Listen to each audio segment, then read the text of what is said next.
Before we begin, take a moment to breathe.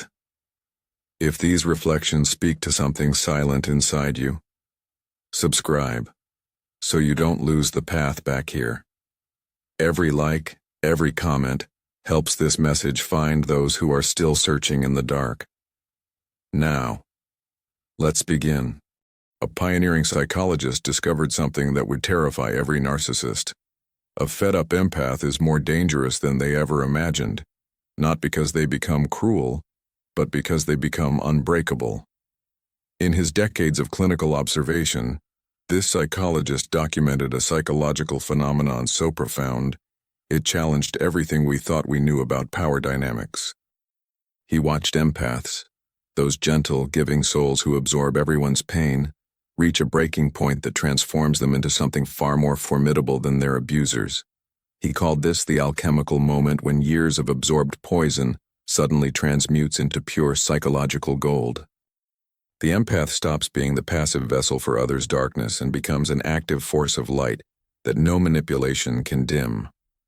The most shocking part, he realized that narcissists unconsciously fear this transformation more than anything else, because a fed-up empath doesn't fight back with the same weapons. They transcend the entire battlefield.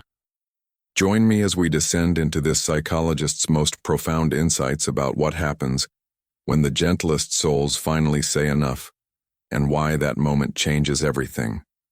Because here's what he discovered that modern psychology still refuses to acknowledge. The empath's gentleness was never weakness. It was strength in disguise, waiting for the right moment to reveal itself. This psychologist wrote, "The most terrifying thing is to accept oneself completely. But for empaths, this acceptance requires something even more terrifying. Accepting that they possess a power they've been taught to fear, the shadow integration of the wounded healer." Think about this from his perspective on archetypes. The empath embodies what he called the wounded healer, someone who gains wisdom through suffering. But he observed something remarkable. When this archetype reaches its breaking point, it doesn't break. It transforms into the sovereign healer, someone who heals from a position of strength rather than sacrifice. This transformation isn't gentle. It's not a gradual awakening accompanied by soft music and meditation. It's what he called enantiodromia, the principle that everything eventually turns into its opposite. The endless giver becomes the conscious chooser. The perpetual absorber becomes the strategic reflector. Modern neuroscience confirms what he intuited. Empaths' brains are wired differently. Research shows that empathic individuals have hyperactive mirror neurons and heightened activity in areas associated with emotional processing. But what he realized, and what science is just catching up to, is that this same wiring that makes empaths vulnerable also makes them incredibly powerful when they learn to direct it consciously. But that's not the most dangerous part. The most dangerous part is what happens when an empath finally integrates what he called the shadow. All the repressed anger, boundaries, and self-protection they've been taught to deny. He observed that empaths don't just suppress their own negative emotions. They become unconscious containers for everyone else's shadow material. The rage their parents couldn't express, grief their friends couldn't process, the manipulation their partners couldn't acknowledge. The empath becomes a walking trauma repository. But he discovered something extraordinary. When empaths finally reach their limit, they don't just release this accumulated shadow, they alchemize it. They transform years of absorbed poison into what he called psychological gold. This is the process he termed the transcendent function, the ability to transform opposite forces into something entirely new. Here's how this transformation actually unfolds, and this is where his observations become terrifying for narcissists. Stage 1, the recognition. The empath suddenly sees the pattern. All those times they absorbed blame that wasn't theirs. All those moments they apologized for others' bad behavior. All those years they believed that love meant endless giving while receiving crumbs. He called this the lifting of the veil, when unconscious patterns become conscious. Stage 2. The integration. The empath doesn't reject their sensitivity. They weaponize it. They use their hyper-attuned abilities not to absorb and please, but to see through manipulation before it begins. He observed that integrated empaths become psychological seers. They can read people's unconscious motivations with surgical precision. Stage 3. The sovereignty. The empath stops seeking external validation and becomes what he called individuated, psychologically whole and self-directed. They no longer need others to complete them because they've completed themselves through conscious shadow work. This process creates the empathic paradox. The more an empath integrates their shadow, the more compassionate they become. But their compassion is no longer naive. It's fierce, discerning, and absolutely terrifying to those who depend on empathic dysfunction to feel powerful. If you've ever been told you're too sensitive, but felt there was hidden strength in that sensitivity, comment, "My sensitivity is my superpower." Now you're discovering what he called the dark side of empathy. Not the absorption of others' pain, but the conscious use of empathic abilities for discernment and protection. When an empath awakens, their sensitivity doesn't diminish. It becomes surgical. They can feel the narcissist's emotional state beneath their performance. They sense manipulation before it's fully formed. They detect lies through micro-expressions and energy shifts that others miss completely. He understood that this level of perception is actually a form of what he called active imagination, the ability to perceive psychological realities that operate beneath surface appearances. The awakened empath becomes a truth detector that no amount of charm or manipulation can fool. Let me show you this transformation through 3 real-world scenarios. The workplace predator. Sarah worked with a colleague who was masterful at taking credit while deflecting blame. For years, Sarah absorbed his projections, believing his gaslighting, questioning her own perceptions. But when she applied shadow work, she began to see the pattern. She stopped explaining herself, stopped defending her work, stopped trying to prove her competence to someone whose opinion was irrelevant. The shift was immediate. Without Sarah's emotional labor to feed on, her colleague's mask began slipping. Others started noticing his behavior because Sarah was no longer absorbing the tension he created. She had become psychologically immune to his manipulations. The family manipulator. Michael's mother had controlled him for years through guilt, shame, and emotional blackmail. She would threaten suicide when he set boundaries, play victim when he succeeded, and make every conversation about her pain. Michael had spent decades being her emotional regulator. But when Michael integrated the teachings about individuation, he stopped participating in the drama. He felt compassion for his mother's pain without taking responsibility for it. He set boundaries without explanation.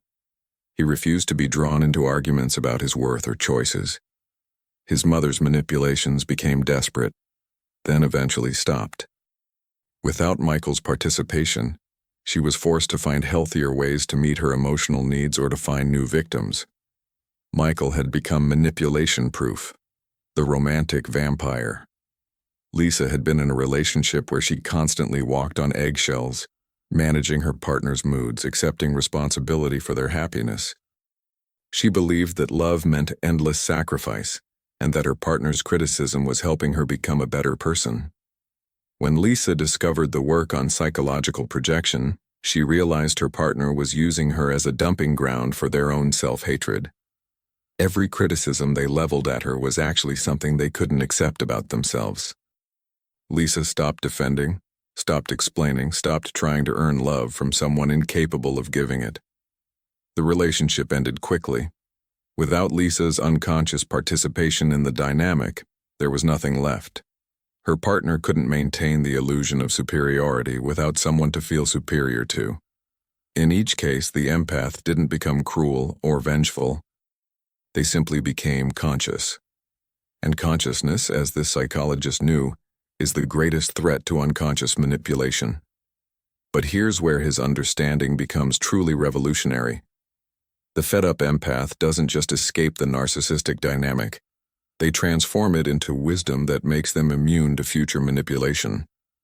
He called this process the integration of opposites. The empath learns to hold both compassion and discernment, both openness and boundaries, both love and self-protection. They become the integrated warrior healer, someone who can love fiercely while protecting themselves completely. This integration creates what he termed the transcendent function, a psychological state where apparent opposites unite to create something greater than the sum of their parts. The empath's former weakness becomes their strength, but their former strength doesn't become weakness. Instead, both qualities mature into conscious wisdom. He observed this transformation in his clinical work repeatedly. He wrote, "One does not become enlightened by imagining figures of light, but by making the darkness conscious." For empaths, this means not just seeing their own shadow, but recognizing how they've been unconsciously complicit in their own victimization. The awakened empath sees they weren't targeted randomly. They were chosen because they possessed something the narcissist lacked: the capacity for genuine feeling, authentic connection, and real empathy. But instead of giving these gifts away unconsciously, they learned to share them consciously with those who can reciprocate. This creates the empathic revolution. Instead of trying to heal the unhealable, empaths begin to seek out and nurture other conscious beings. They stop being drawn to broken people who need fixing and start being attracted to whole people who want to grow together. If you've realized that your empathy is not a weakness to be managed but a strength to be directed, comment, "I choose who receives my energy." Here's the framework for empathic empowerment based on his principles of individuation and shadow integration. AR. Recognize the pattern. He emphasized the importance of making unconscious patterns conscious. The empath must see how they've been participating in their own depletion. This isn't self-blame. It's empowerment. He wrote, "Until you make the unconscious conscious, it will direct your life, and you will call it fate." Start documenting your interactions. When do you feel drained? Who consistently takes more than they give? What stories do you tell yourself to justify staying in depleting relationships? He called this the examination of conscience, not from a moral standpoint, but from a psychological one. Integrate the shadow. He believed that shadow integration was essential for psychological wholeness. For empaths, this means reclaiming all the qualities they've been taught to suppress: anger, selfishness, the capacity to say no without explanation. The shadow isn't evil, it's unlived life. Your anger might be righteous indignation that needed expression. Your selfishness might be healthy self-care that was overdue. Your capacity for boundaries might be wisdom disguised as coldness. Practice expressing these shadow qualities in small, safe ways. Say no to a request without elaborate justification. Feel angry without immediately trying to understand the other person's perspective. Choose yourself without feeling guilty about it. Stop the energy leak.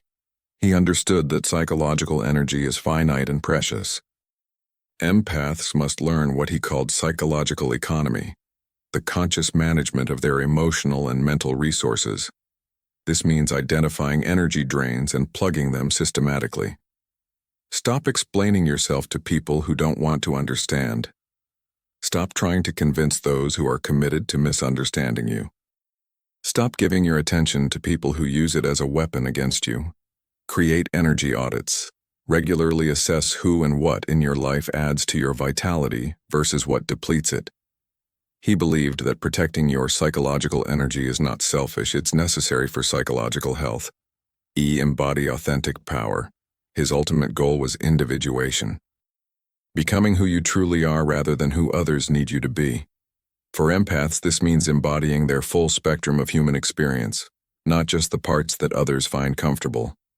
Authentic power isn't dominance over others. It's sovereignty over yourself. It's the ability to choose your responses rather than react unconsciously. It's the strength to love without losing yourself, to give without depleting yourself, to care without sacrificing yourself. This embodiment terrifies those who have benefited from your unconsciousness, because they can no longer predict or control your responses. You become psychologically autonomous, self-directed rather than other-directed. When an empath awakens using these principles, they don't just transform their own life, they contribute to the collective consciousness evolution. He believed that individual psychological development impacts the entire human collective. When one person breaks free from unconscious patterns, they create permission waves that help others do the same. The awakened empath becomes a living example that transformation is possible, but he also warned about the inflation of the ego, the danger of becoming arrogant about one's psychological development. The awakened empath must guard against seeing themselves as superior to those still trapped in unconscious patterns. True empathic awakening includes humility. The empath remembers their own journey from unconsciousness to awareness and feels compassion for others still making that journey. They become wounded healers who have been healed, capable of helping others without losing themselves in the process. This creates conscious empathic communities.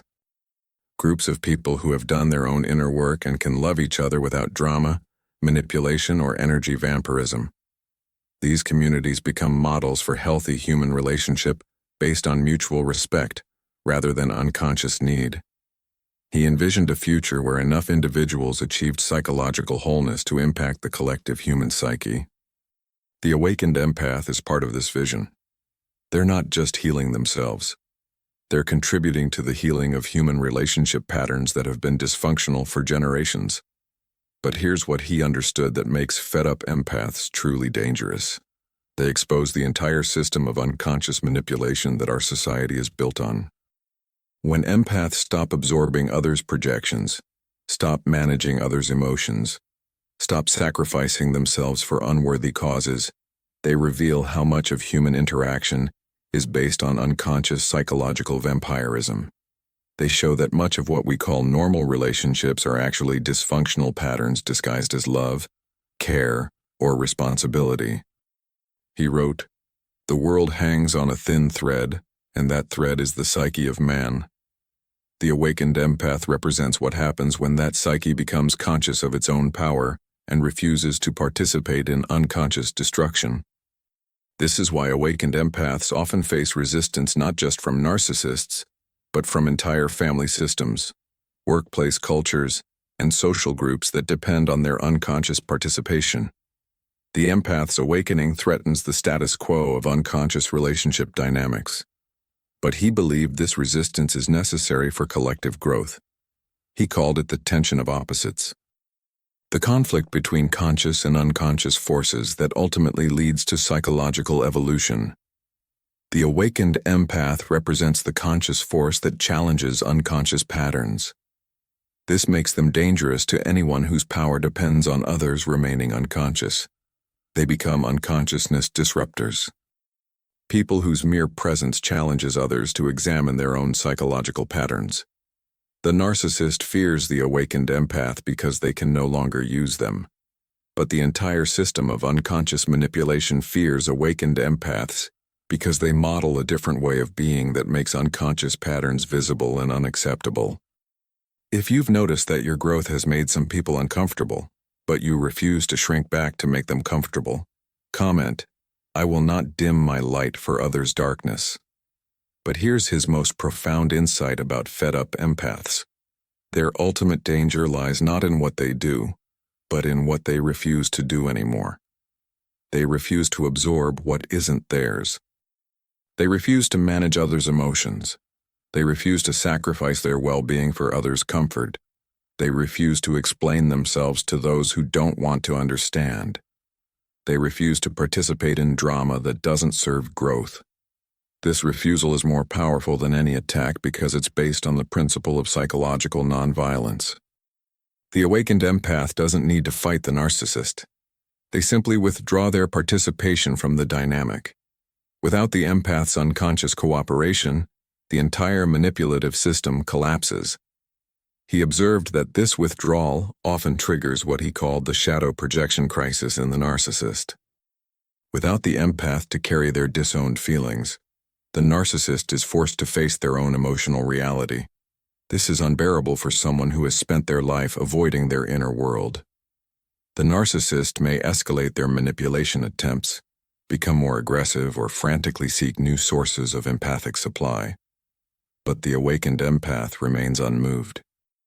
They've learned psychological immunity, the ability to witness others' emotional storms without being pulled into them. This immunity isn't coldness, it's clarity. The empath can feel compassion for the narcissist's pain while refusing to enable their harmful behavior. They can love the person while rejecting the dysfunction. This nuanced response is something narcissists cannot understand or manipulate. He identified 3 levels of empathic development, and understanding where you are determines your vulnerability to manipulation. Level 1, the unconscious empath. You feel everything but understand nothing. You absorb others' emotions without realizing it. You believe that love means endless giving and that boundaries are selfish. You attract energy vampires because you haven't learned to protect your psychological space.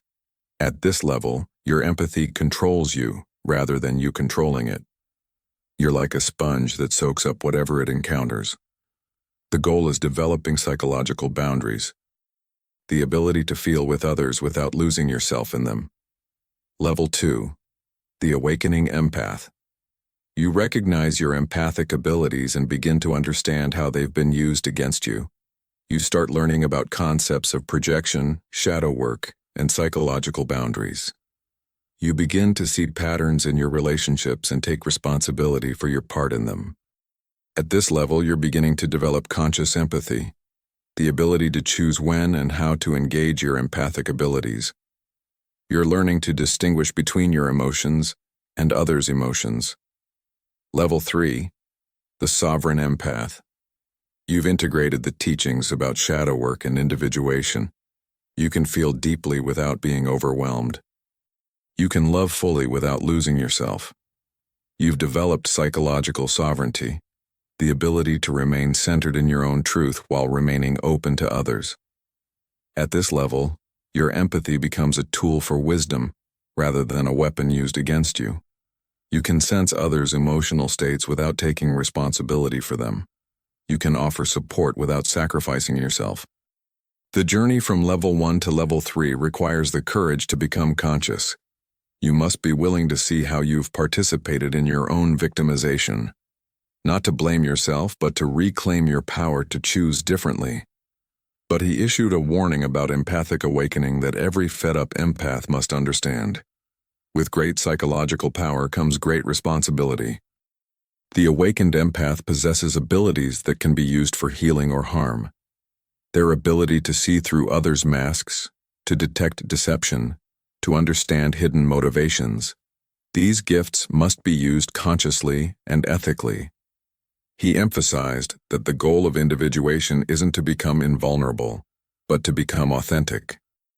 The awakened empath must guard against becoming what they once suffered under, someone who uses psychological insight to manipulate rather than heal. The highest expression of empathic awakening is conscious compassion, the ability to love without enabling, to help without rescuing, to see clearly without judging harshly. This is the difference between empathic wisdom and empathic revenge. Some empaths, when they first awaken to their power, want to use it to hurt those who hurt them. They want to expose narcissists, to shame manipulators, to make others feel the pain they felt. But he understood that this keeps you trapped in the very dynamic you're trying to escape. True empathic sovereignty means rising above the need for revenge. It means using your gifts to create healthy relationships rather than destroy unhealthy ones. It means being dangerous to manipulation while remaining safe for authentic connection.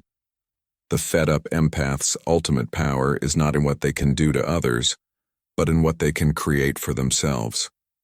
A life of authentic relationships, conscious choices, and genuine peace. Remember his discovery about fed-up empaths being more dangerous than narcissists ever imagined? The danger was never in becoming cruel or vengeful. The danger was in becoming conscious, sovereign, and immune to manipulation. He wrote in his final works, "The privilege of a lifetime is to become who you truly are." For empaths, this means embracing both their sensitivity and their strength, their compassion and their discernment, their capacity to love, and their right to be loved authentically in return. The empath who finally says enough doesn't lose their ability to feel deeply. They gain the ability to feel wisely. They don't close their heart. They learn to open it selectively to those who have earned access through their own consciousness and authenticity. He observed that the greatest danger to unconscious systems is not conscious opposition, but conscious withdrawal. When empaths stop participating in dysfunctional dynamics, those dynamics can no longer sustain themselves. Your sensitivity was never your weakness. It was your early warning system, alerting you to toxic people and environments. Your deep feeling was never too much. It was the full spectrum of human experience that others had learned to numb. Your desire for authentic connection was never naive. It was your soul calling you toward relationships worthy of your depth. The narcissist feared your awakening because they knew that once you saw clearly, you could never be fooled again. Once you valued yourself properly, you could never be undervalued. Once you understood your worth, you could never be convinced to settle for less. His vision was of humans who had integrated all aspects of themselves, light and shadow, strength and vulnerability, love and boundaries. The awakened empath embodies this integration. They become dangerous not through aggression, but through absolute authenticity. This authenticity is revolutionary because it refuses to participate in the unconscious agreements that keep dysfunctional systems functioning. It says, "I will no longer absorb what isn't mine. I will no longer manage what I didn't create. I will no longer sacrifice my truth for others' comfort." If you're ready to stop being dangerous to yourself and start being dangerous to manipulation, comment, "I am sovereign in my empathy." Your journey from unconscious victim to conscious sovereign is not just personal transformation. It's contribution to collective healing.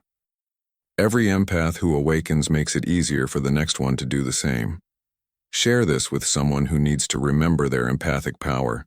And if you want to understand more about the insights into empathic protection, check out the video on empathic sovereignty and energetic self-defense. Subscribe because we're just beginning to explore the depths of empathic empowerment. Remember, you're not too much, you're not too sensitive, you're not too deep. You're exactly what this unconscious world needs to wake up. Thank you for watching. If this message resonated with you, take a moment to breathe and remember that awareness grows when it's shared. Subscribe so you don't lose your way when the next reflection arrives. Leave a like. It helps this message reach others who need to hear it but don't yet know why. And share your thoughts below, because every comment here becomes a spark. One awakened mind helping another remember. Together, we move beyond the dark.